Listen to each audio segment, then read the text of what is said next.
যে সার বিষে যে যে পরিমাণ দাম, এই অনুযায়ী বাজার দরে আমাদের পেঁয়াজের দাম এই এত স্বল্প ইয়েতে যে আমরা বিক্রি করছি, এটাতে আমরা খুবই অসন্তুষ্ট। এভাবে হলে আমরা মানে কৃষকের খুবই ক্ষতিগ্রস্ত হবে কৃষকরা। আচ্ছা, আপনি তো একজন ইয়াং কৃষক। আসসালামু আলাইকুম। ওয়ালাইকুম আসসালাম রাহমাতুল্লাহি ওয়া বারাকাতুহু। কেমন আছেন? আলহামদুলিল্লাহ, ভালো আছেন আপনি? আলহামদুলিল্লাহ। ভাইজান কেমন আছেন আপনি? আলহামদুলিল্লাহ ভালো আছি। কোথা থেকে আসছেন? কুষ্টিয়া। কুষ্টিয়া। আপনি? কুষ্টিয়া, একই জায়গায়। একই জায়গা থেকে আসছেন। কত বস্তা নিয়ে আসছেন? 20 বস্তা। 20 বস্তা। আর আপনি কত বস্তা নিয়ে আসছেন? 12 বস্তা আনছিলাম। 12 বস্তা। কত বিঘা লাগাইছেন? লাগাইছিলাম 3.5 বিঘা। 3.5 বিঘা।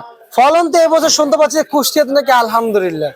ফলন ভালো হয়েছে। আমাদের আইগর বেসন আনা ছিল, পেঁয়াজ মারা গেছে অনেক অনেক দিয়ে ফলন কমে গেছে। আচ্ছা আচ্ছা আচ্ছা। আপনি যে লাগাইছেন আপনার ক্ষেতে কেমন ফলন হয়েছে? আলহামদুলিল্লাহ হয়েছে 3 মণ কাটা হয়ে 3 মণ 4 মণ এরকমই। এখন অবস্থায় এরকমই হয়েছে আমাদের। বাট বৃষ্টির কারণে, পানির জন্য মনে করেন যে সেচের কারণে আমাদের কিছু ফসল নষ্ট হয়ে গেছে। যে ফসলটা মনে করেন যে প্রথম তরফায় আমরা যে বাজারে দর ছিল, আলহামদুলিল্লাহ মোটামুটি কৃষক খুশি ছিল। বাট এখনকার যে দরটা হচ্ছে, যেটা শুনছি নাকি এলসি অনেক পরিমাণ আসছে আমাদের বাজারে, আসার কারণে আমরা খুবই হতাগ্রস্ত হয়ে গেছি। যে আমরা মানে খুবই খারাপ অবস্থায়। যেমন আজকের বাজারে খুবই খারাপ একটা দেখলাম, আমরা বিক্রি করলাম, আমার 5 বস্তা মতন বিক্রি করছি, 44 টাকা করে বিক্রি করছি। তাহলে বোঝেন যে কৃষকের কি অবস্থায় মানে আসছে আমরা এখন বর্তমানে।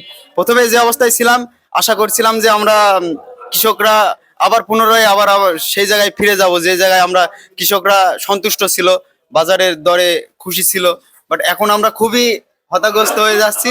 আমরা মানে এই বাজার নিয়ে আমরা খুবই একটা আশ্চর্য হয়ে যাচ্ছি যে আমরা খুবই খারাপ অবস্থায় আছি কৃষক হয়ে। মানে এখন এই বর্তমানে পেঁয়াজের বাজার নিয়ে দর নিয়ে খুবই বিপাকে আছেন।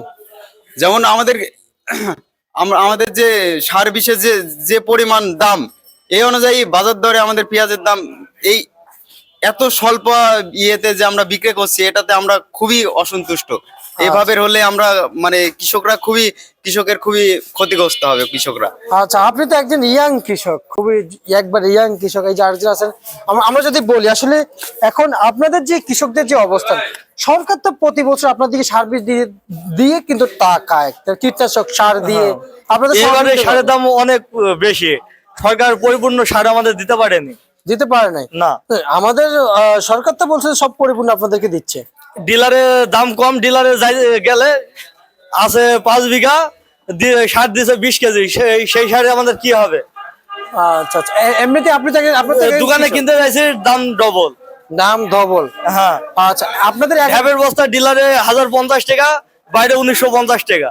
কিভাবে কিনবো? এমনিতে এক একজন কৃষকের জন্য কত বস্তা বরাদ্দ থাকে সরকার থেকে বলা যায়? সরকার থেকে এটা তোমাদের জানা নাই। কখনো খোঁজ নিয়েছেন? কখনো খোঁজ নিয়েছেন? আপনি তো কৃষক, নেওয়া তো দরকার ছিল। এই ক্ষেত্রে আমরা এই বিষয়টা জানি না, বাট বলতে পারবো না। আপনারা একজন কৃষক হয়ে যদি না খেয়াল রাখেন, যেহেতু আপনারা একজন কৃষক, যে আপনাদের জন্য কত বস্তা বরাদ্দ ছিল সেটা অবশ্যই আপনাদের জানতে হবে। কারণ আপনারা এই বাংলাদেশের আগামী দিনের ভবিষ্যৎ। কারণ একের পর এক আসবে কিন্তু কৃষক, সবাই কেউ থাকে না চিরকাল। আপনি কৃষক আবার চলে যাবেন, আর আপনার জায়গায় আরেকজন এসে আবার দাঁড়াইবে। যেমন আপনি এখন যে জায়গায় আছেন, এই জায়গায় কিন্তু একজন ছিল কৃষক, তাই না? আপনি একজন ইয়াং হয়ে ওনার জায়গায় দাঁড়িয়েছেন, এবং আমি এখন যে জায়গায় আছি, আমার জায়গায় আমার এই জায়গায় আগে একজন ছিল, এখন আমি আবার আসছি। ঠিক এমনই কিন্তু আপনাদের সবকিছু একটু খেয়াল রাখতে হবে। যেমন যেন আমি না, কোন সরকারি কর্মকর্তাও যেন যদিও আসে, যেন অভিযোগটা জানাতে পারেন যে আমরা কৃষকরা আসলে এই বাংলাদেশের জন্য সবকিছু করতেছি, কিন্তু এই বাংলাদেশ আমাদেরকে কিছুই দিচ্ছে না। জি জি, বুঝছেন? পরবর্তীতে আমরা ইনশাল্লাহ আমরা এই বিষয়টা জেনে তারপর আমরা আমাদের অধিকার যতটুকু আমরা প্রাপ্ত, ইনশাল্লাহ ততটুকু নেওয়ার চেষ্টা করবো। ইনশাল্লাহ ইনশাল্লাহ। এবং যে দাম সর্বোচ্চ আপনার 60 টাকা দাম পেয়েছেন না 65? না না না না, আজকের বাজার খুবই কম। না, আজকে দাম ন্যায্য কোনটা কি পরিমাণ দাম চাচ্ছেন ন্যায্য? হ্যাঁ, 60 টাকা 65 টাকা হলে মানে কৃষক বর্তমানে একটা থাকবে আর কি, ভালো পর্যায়ে থাকবে। আচ্ছা আচ্ছা আচ্ছা আচ্ছা, বুঝতে পারছি। আর আমি যদি বলি, আপনাদের এই শ্যামবাজারে যে পেঁয়াজ নিয়ে আসছেন, কোন ঘরে নিয়ে আসছেন? এই জুয়েল ভাইয়ের ঘরে আনছি আমরা। জুয়েল ভাইয়ের ঘরে। জি। এই রাজীব বাণিজ্য ভান্ডার নিয়ে আসছেন, হ্যাঁ? জি। আচ্ছা, এই রাজীব বাণিজ্য ভান্ডার যেহেতু পেঁয়াজ নিয়ে আসছেন, আমি যদি বলি এই রাজীব বাণিজ্য ভান্ডার পেঁয়াজ নিয়ে আসার মূল কার কোন দাদন দিয়েছিল, না এমনিতেই মানে না, আমাদের আমাদের ভালো লাগা এবং মনে করেন যে ঘরালার ব্যবহার আচরণ এবং এই মানে সব ঘরেই পেঁয়াজ বিক্রি হয়, বাট ভাই আমাদের গ্রামে মাঝে মাঝে যাই, প্রতি বছরেই আমাদের খোঁজ নেয়, আমাদের কৃষকের সাথে কথা আলোচনা সব বিষয়ে আমাদের সাথে পরামর্শ নেয়, বা আমাদের আশাতে যতটুকু মানে হেল্প বলতে কি আমাদের ভালোবাসে এক কথায়। আবার প্রথমত আমরা এখানে পেঁয়াজ আনার সাথে সাথে আমাদের যে গুরুত্ব দেয় জুয়েল ভাই, এটাতে আমরা সন্তুষ্ট, মানে চাষি তো এর বেশি কিছু চায় না। এই জুয়েল ভাই, জি।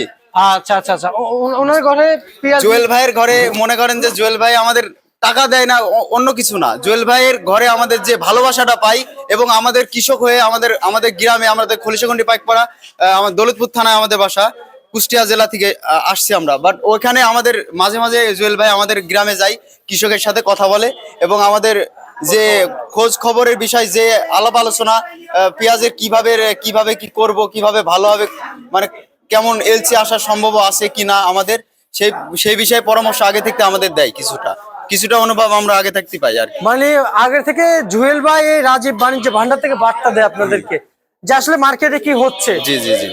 আচ্ছা আচ্ছা আচ্ছা আচ্ছা, আমরা যদি বলি আসলে এখন যে এলসি আসছে, এই এলসি নিয়ে আপনাদের যে অবস্থানটা রয়েছে, এলসি নিয়ে আপনার সরকারের কাছে কি বলতে চান?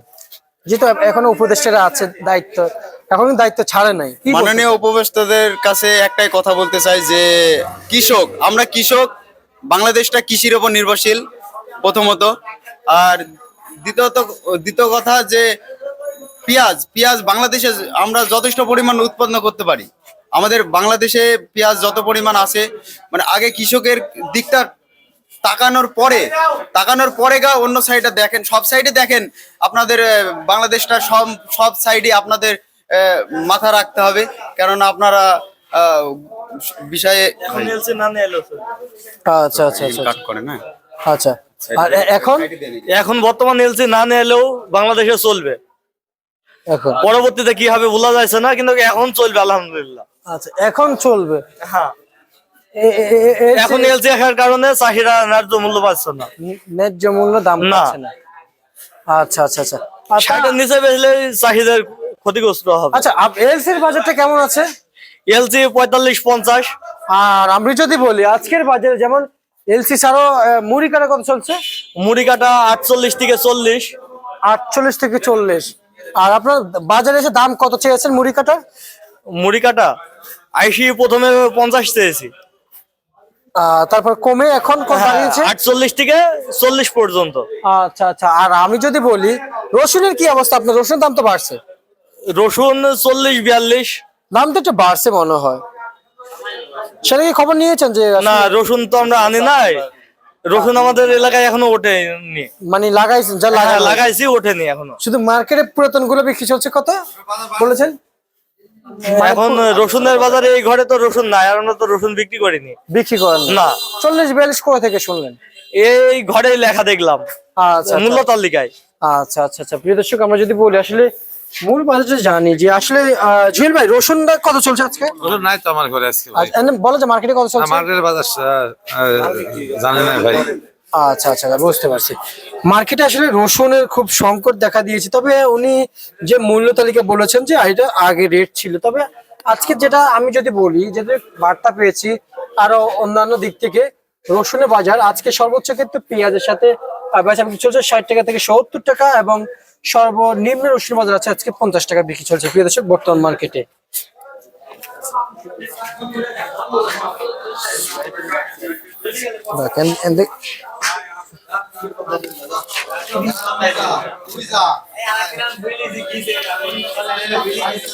না, আমি আসতেছি।